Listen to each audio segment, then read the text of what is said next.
जी साकिब साहब।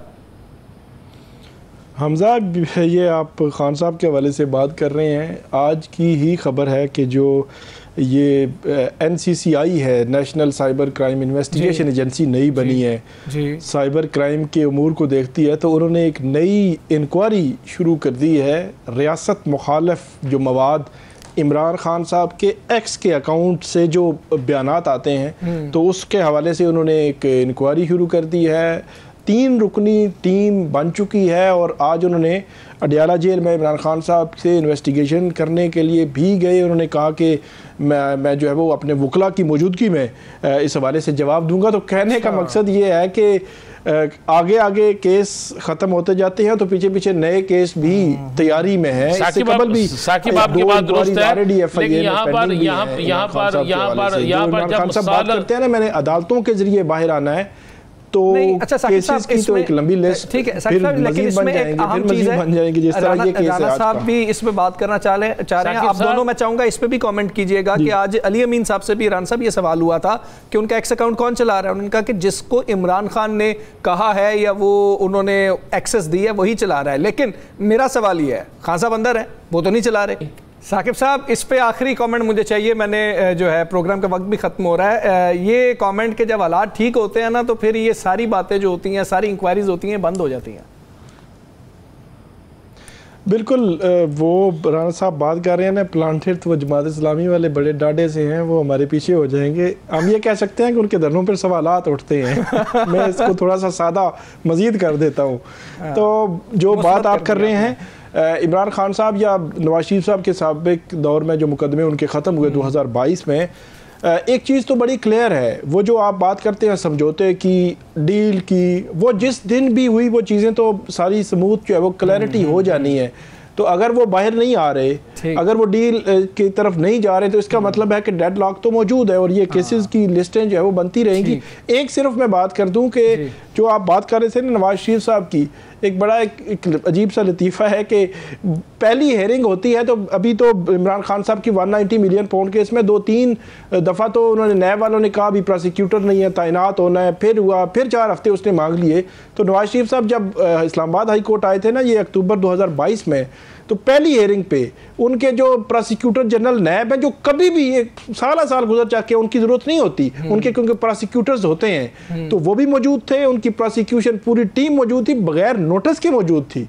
और उन्होंने जब अदालत ने पूछा कि कोई नैब की तरफ से है, तो वो सारे खड़े होके प्रोसिक्यूटर साहब ने आगे जाकर कहा जी मैं मौजूद हूँ, और उन्होंने कहा जी ये केस तो बनता ही नहीं थे। तो वो जजेस ने भी सर पकड़ लिए। तो ये भी हो जाता है, ये भी हो जाता है। राना साहब भी इसी की निशानदेही कर रहे हैं कि जब होना होगा तो रातों रात हो जाएगा, और हम भी देख रहे होंगे और शायद सब सर पकड़ रहे होंगे। ठीक है, और इसी तरह से जो उनके पंजाब के सीएम, साथ ही जो है वो हमजा ये भी शामिल कर लें कि ये तो एक लड़ाई है ना कि उन्होंने उनके साथ हाथ नहीं, हैंडशेक नहीं हुआ, लेकिन जो क्रिकेट टीम है ना हमारी, उनको भी थोड़ा सा ख्याल करना चाहिए हमारे जज्बात का कि क्रिकेट टीम ग्राउंड में खेले, और खेल के हारे तो फिर खैर है, लेकिन ये है कि इस तरह हारना जो है वो एक और मैच भी पड़ सकता है इंडिया के साथ, उनको ज़हन में रखना चाहिए। तो इसलिए टीम को अपनी कारकर्दगी पे और फोकस करना चाहिए। ये चीज़ें तो चलती रहेगी। हाँ, ये बोर्ड आपकी लड़ाई लड़ता रहेगा, आपने जो है वो गेम, कौम पूरी लड़ाई लड़ती रहेगी,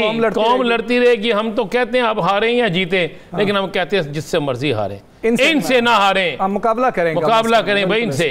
मुकाबले के बाद हारें कोई और बात है, और नेक टू नेक कोई मुकाबला हो तो बेहतर भी लगता है। अच्छा साकिब साहब, इस्लामाबाद में आज बड़ा बिजी डे रहा है, अदालतों के हवाले से हम बात करें, जस्टिस तारिक जहांगीरी जो हैं अब वो मुकदमात की समाअत नहीं कर सकेंगे, उनके साथी जो जजेस हैं उन्होंने ही उनको रोक दिया है। ये जाली डिग्री का उनका केस क्या है, एक तो इस पर हमें बताएं, और कराची यूनिवर्सिटी ने क्या लिखा था जब उनसे पूछा गया था कि डिग्री जाली है या क्या है, ये बोगस और इनवैलिड में क्या फ़र्क है?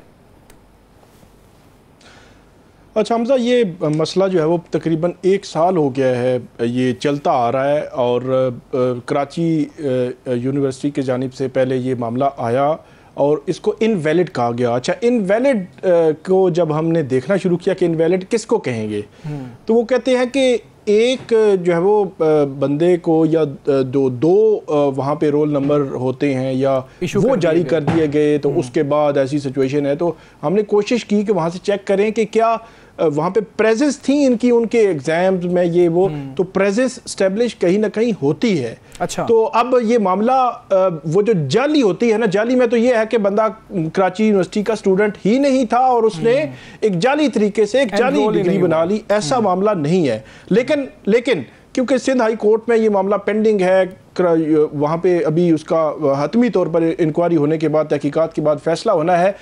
इसी दौरान इस्लामाबाद हाई कोर्ट में एक दरख्वास्त दायर की थी एडवोकेट मियां दाऊद लाहौर से। उन्होंने दरख्वास्त में ये कहा था कि जब तक इनका ये मामला तहकीकात मुकम्मल नहीं हो जाती तब तक इनको काम से रोक दिया जाए और इनके खिलाफ जो है वो मजीद ये अपना जुडिशल वर्क ना कर सके।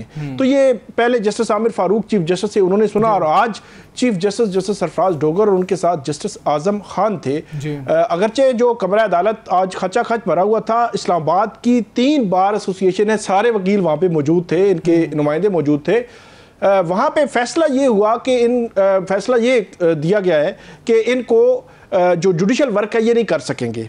अब इस पे बहुत बड़े पैमाने पर जब पाकिस्तान भर में एक बहस शुरू हो गई है कि क्या 2 जजेस अपने किसी ब्रदर जज को किसी भी पिटीशन में कोई दरख्वास्त सुनते हुए, केस सुनते हुए काम से रोक सकते हैं, क्योंकि किसी भी सुपीरियर जुडिशरी के जज को, मतलब हाई कोर्ट लेवल के जज हों या सुप्रीम कोर्ट लेवल के जज हों, उन जजेस को हटाने का, उनको काम से रोकने का, उनके खिलाफ तादीबी कार्रवाई करने का एक ही फोरम है पूरे पाकिस्तान में, आईनी फोरम है, और वो आर्टिकल 209 के तहत सुप्रीम जुडिशल काउंसिल वो फोरम है और जिसकी सरबराही chief justice of Pakistan justice Yahya Afridi अब जो है वो कर रहे हैं। वो कार्रवाई कर सकता है और कोई नहीं कार्रवाई कर सकता। लेकिन ये ऑर्डर अब हो गया है और अब ये सिचुएशन है कि एक बड़ी ही अजीब सी सिचुएशन आज हाई कोर्ट में हमने देखी। जो जस्टिस जहांगीरी हैं उनका नाम जो एक रोस्टर जारी होता है उसमें से निकाल दिया गया है, कल वो केसेस की समाअत नहीं कर सकेंगे। तो जब हमने दूसरी तरफ चेक करने की कोशिश की कि वो क्या सोच रहे हैं, तो ये बताया गया है कि अब वो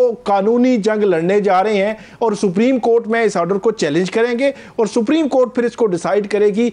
पिछले कई रोज से जब भी जुडिशरी के हवाले से बात होती है तो मैं हमेशा से ये कहता हूं साकिब साहब, अभी जुडिशरी के अंदर प्रोग्राम से पहले राणा साहब से मेरी इस पे बात हो रही थी, तो राणा साहब कह रहे थे कि इस पे जो है हम यही जिक्र कर रहे थे, मगर राणा साहब क्या होगा, कहते हैं कि स्टे मिल जाएगा इसके ऊपर। तो आपको कितना लगता है कि इस पे स्टे कितना आसान होगा और स्टे ही एक वाहिद रास्ता है अब जस्टिस जहांगीरी के पास?